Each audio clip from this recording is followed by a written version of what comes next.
Hello दोस्तों, कैसे हैं आप लोग। इस वीडियो में हम लोग जो है नेक्स्ट टॉपिक देखने वाले हैं एडमिनिस्ट्रेटिव लॉ का।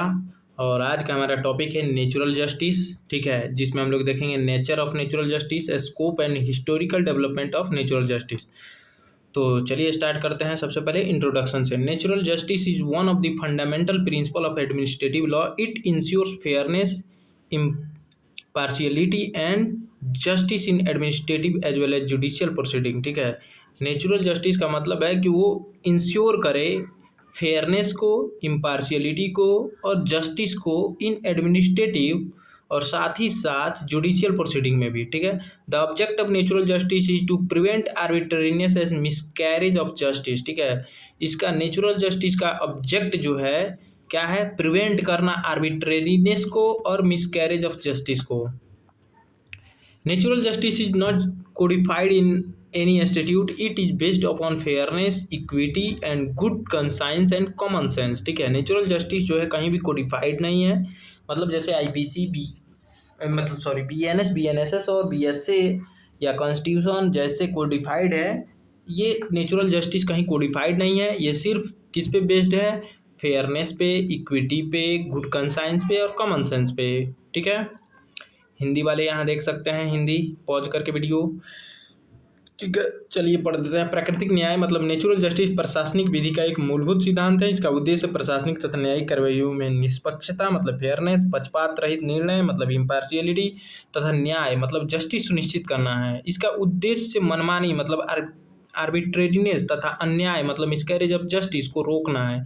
नेचुरल जस्टिस किसी भी अधिनियम में संहिताबद्ध मतलब कोडिफाइड नहीं है।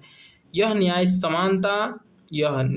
समानता, सद्विवेक तथा निष्पक्षता के सिद्धांतों पर आधारित है। अब आ जाइए मीनिंग देख लेते हैं। Meaning of natural justice. ठीक, natural justice means the minimum standard of fairness that every authority must follow before taking decision affecting the right of any person. Natural justice का अर्थ किसी भी व्यक्ति के अधिकारों को प्रभावित करने वाला निर्णय लेने से पहले प्रत्येक पदाधिकारी को निष्पक्षता के न्यूनतम सिद्धांतों का पालन करना चाहिए। इजी क्लासरूम एग्जाम्पल थोड़ा देख लेते हैं, क्या क्या एग्जाम्पल हो सकता है। सपोज मान लीजिए college expels a student without giving him an opportunity to explain his conduct. Is it fair? No. College किसी बच्चे को क्या कर देता है, एक्सपेल कर देता है मतलब निकाल देता है बिना उसको अपॉर्चुनिटी दिए सुनने का, मतलब वो अपने कंडक्ट को एक्सप्लेन करने का कि भाई कि तुम एक्सप्लेन करो अपने कंडक्ट को कि तुमने गलत किया या सही। उसने ये चांस दिया ही नहीं। ठीक है, देखिए without giving him opportunity to explain his conduct, तो ये फेयर है? नहीं। The student must first be informed about the allegation and then be given an opportunity to defend himself। ठीक है, सबसे पहले उस बच्चे को इन्फॉर्म किया जाएगा और उसके ऊपर जो एलिगेशन है उसको इन्फॉर्म किया जाएगा कि तुम्हारे ऊपर ये एलिगेशन है। फिर उसको मतलब अपॉर्चुनिटी दिया जाएगा अपने आप को डिफेंड करने के लिए। ठीक है, दिस इज नेचुरल जस्टिस। ठीक है, मान लीजिए किसी कॉलेज ने किसी छात्र को बिना कारण बताया और बिना उसकी बात सुने निष्कासित कर दिया, क्या यह उचित है? नहीं। पहले उस छात्र को आरोप बताए जाएंगे, फिर उसे अपना पक्ष रखने का अवसर दिया जाएगा। इसी को नेचुरल जस्टिस कहते हैं।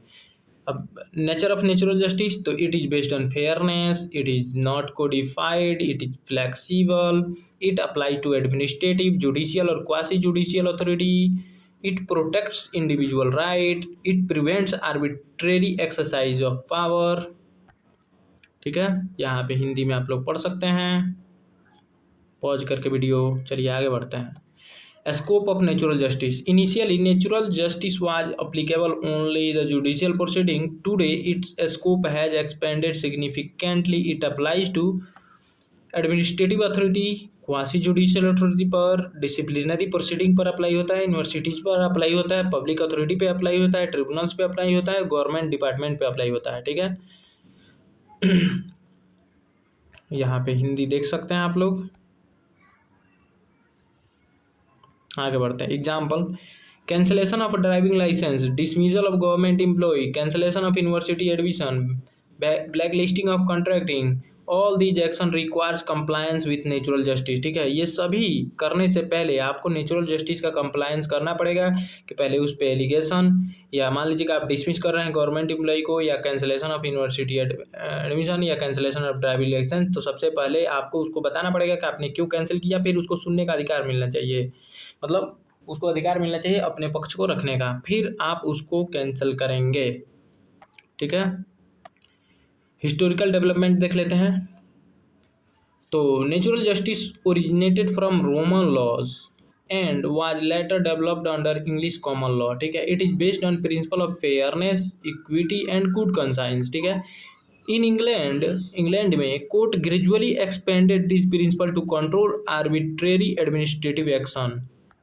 Letter this principle became an integral part of Indian administrative law, ठीक है। यहाँ पे आप लोग हिंदी देख सकते हैं।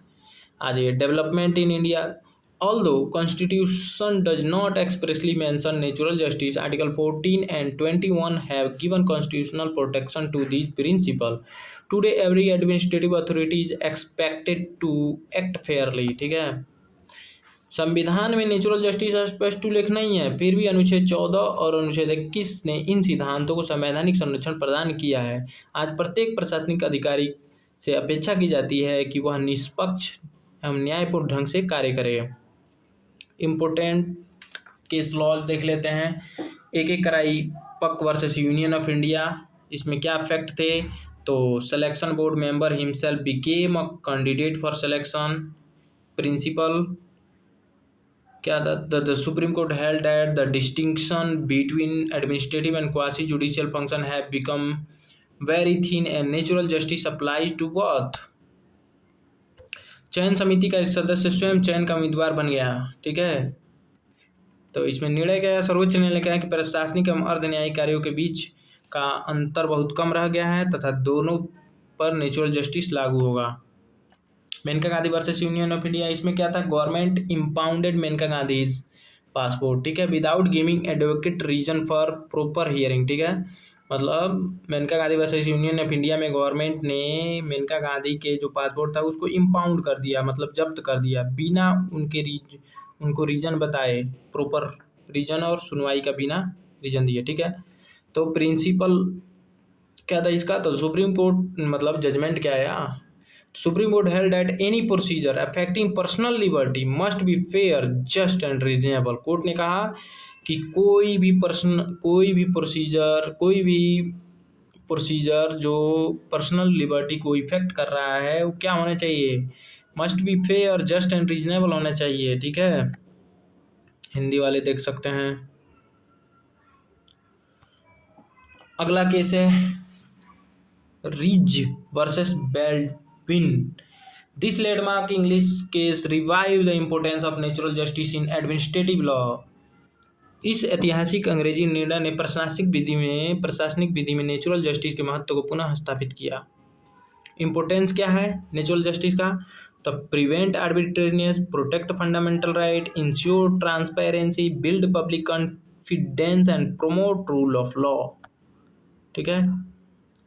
आगे बढ़ते हैं। हिंदी वाले देख सकते हैं यहाँ पे